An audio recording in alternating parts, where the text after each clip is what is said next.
He had driven his daughter to Slateboard City for the Pokémon Beauty contest. He'd watched her practice. She was good, but was she hyper-ranked good? It really depended on her mood. Focused and driven one day, limp and slouchy the next. There were days she was in complete control of his sphere. Then, there were days she needed to pee.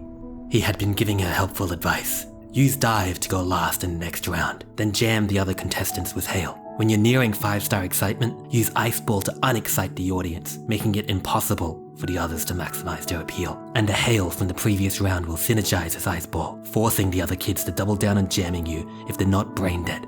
It was all about mind games.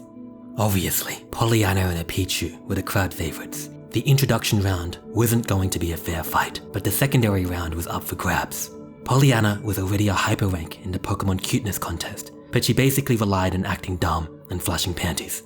The dumb schoolgirl shtick wasn't going to get her an easy win in the beauty contest. It was the kind of advice he wished he had been given, back when it was his turn. So there were 12 other contestants. Standard rules. Top 4 move up to hyper rank. Pollyanna was going to take first place, leaving 3 spots. If Rika got in, she'd definitely make it.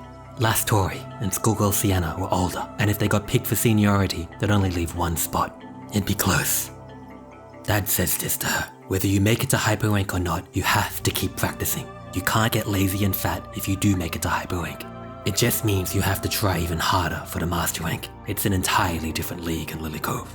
And if you don't make it, you need to find out why. Go over the judge's feedback with a fine-toothed comb. Review your strategy, what worked, what didn't, and then try again at the next hyper rank contest.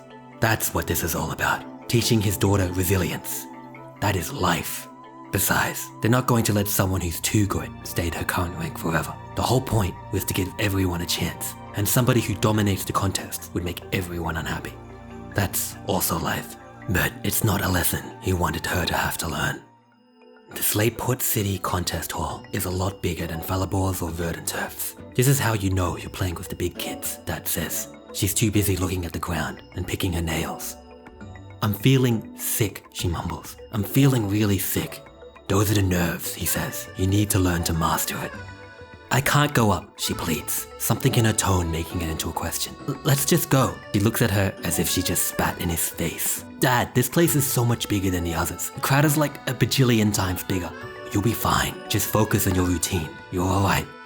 She needs to learn to face pressure, he thinks. This is good for her. Besides, he didn't drive 2 hours on his weekend to back out now. I'm serious, Dad. I'm feeling really sick. He says more words, and then the contestants are called up. She looks back at him as if he made her drink poison. He waves. After the first round, Tori and Sienna are currently placed 2nd and 3rd. Pollyanna places 5th. That doesn't make any sense. Some no-name mute with a Charizard sits in 1st place by over 20 points. His daughter doesn't get announced at the end of the round, which means she's in the bottom 4. I can't do it, she's chewing on her lip. I'm feeling really sick. You're making yourself sick by saying that, he says, more harshly than he means to. You're throwing away all our hard work. I want to go home. Do you really want to run away? He's worked hard to get her here. Ideally, he wants to be friends with his daughter, but he'd be a parent first. He'd make that sacrifice. You really want to go home now? Can I? She looks at him. Maybe this seems like a simple yes or no question, but it's not. When you're a good parent, everything is an opportunity to impart a life lesson. This is a micro-skirmish in the eternal war of parenthood, and war needs strategy. So, as terrible as the situation is, he can use this to make her a better person. The most obvious lesson is that failure happens. Nothing is ever guaranteed. It's basically impossible to rank up now. Life is competition. Sometimes, no matter how hard you try, an arsehole with a Charizard will swoop down and take everything from you. Going out there for the 2nd round, whilst maintaining your dignity, without giving up, without limp-wristedly bowing out, there's value in that. And then owning whatever rank you get. Besides, it's not like she really tried all that hard. She wasn't out every day practicing at the town gym, or studying optimal movesets. Getting to master rank with just occasional practice can make you think you deserve to win, that you're naturally good at everything. And when life inevitably makes you fail, it will crush your identity right into dust. And the next thing you know, your best friend's older brother introduces you to a guy who's got some rare candy dust and keeps bringing up how he and his Gardevoir love to experiment. Getting to Master Rank is an accomplishment. Going back out there, failing and then coming back, that's a life lesson. She's about to go on stage for the second round. Going back out there is hard, but you can do it. Nothing is impossible. You can do whatever you set your mind to. Just focus, focus, focus.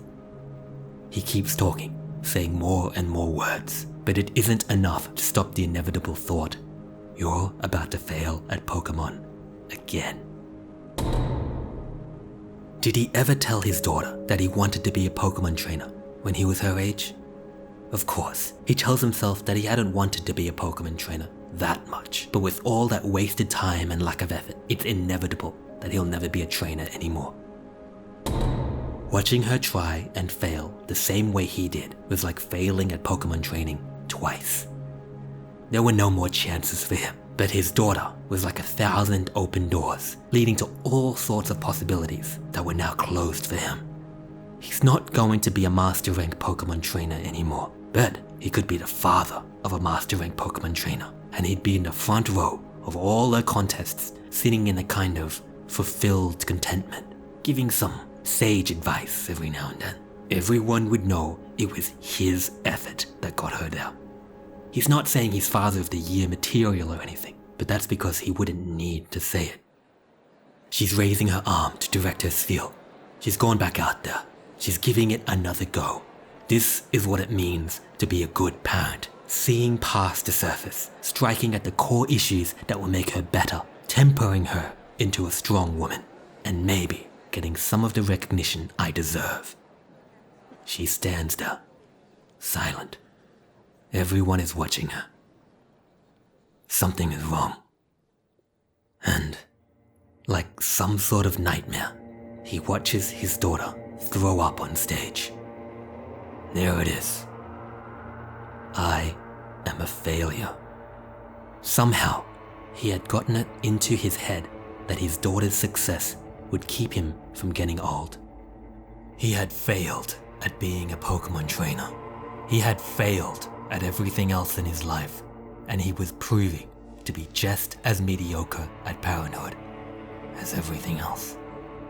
He had managed to turn something as joyful and wondrous as Pokemon into a child's nightmare. He spent her entire life trying to convince her that she can be anyone she wants to be, completely disregarding she's already who she wants to be.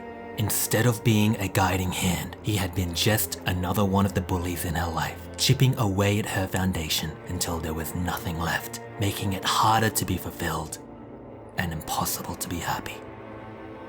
When you're a shit parent, everything is an opportunity to impart a life lesson, and everything that he had said to her today had been a biotoxin. If he was so wise, with so much knowledge to teach, then he wouldn't be so miserable, and none of this would have happened. He had planned what to say for every scenario, all the inspiring speeches he'd write about in his memoirs, but something in his brain breaks, and he manages to resist all of the worst in him and just run out on stage and hug her. He leads her by the hand off the stage, out of the hall, into the beautiful summer day outside. He takes her to a park nearby and leans down next to her and says, "There's not much I can do or say to make this better, but I love you all the time. I'm very proud of you. Take this." He hands her a disc. It's the TM for Bubble Beam. She had wanted this for so long, but the Pokemon trainer he was pretending to be had said it wasn't an optimum move for the Pokemon Beauty contest and forbade it. He had been saving it as a victory present for her win today. But sometimes, when your daughter is crying, you just have to fix it. They teach the TM to a feel, and they spend the afternoon blowing bubbles into the warm summer air. His daughter looks at him through her drying tears, and she smiles, just a bit. She walks, then runs between his feel and the bubbles, talking and chatting excitedly about everything and nothing. And for a moment, he thinks that if he can just keep the worst in him from hurting her anymore, she might just be okay.